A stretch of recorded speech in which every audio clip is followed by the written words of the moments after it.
read it now. I got to tell y'all a little story. And this is not a story I intended to tell you, but something I shared in the office with the preachers. I had a tooth pulled on Tuesday.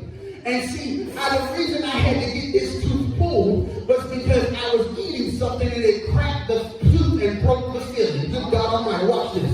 And whenever I got to the dentist's office, they said, we're going to have to either do a root canal. And I said, that ain't happening. And they said, well, I got to give you all your options. I said, there's only one option there is, to remove the tooth, because that's what I want. And the dentist said, well, I got to tell you something.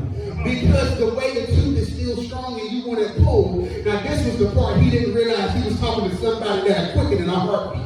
He said, we're going to have to break the tooth further to get it out because it's hurting you. And when he said that, I said, say that again. He said, we're going to have to break it to get it out. I said, good God. And he looked at me like I was crazy. And I said, Mr. Dennis, let me tell you something. I couldn't pronounce his last name.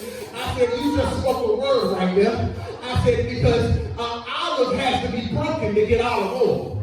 And in my faith, in my belief, that olive oil is anointed and is used as God's word. And so I said, you break the tooth. Now check this out. They numbed me and they was going in and they, now, because it was blessing me as I was sitting there. So he broke the tooth. And the more he twisted, it's like the more it held on. And I began to think about Jacob wrestling with that angel all night long. And the more he twisted, the more the tooth seemed like he got stronger.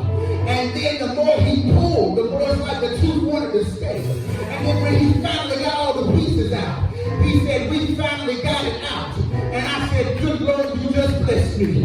Because in 20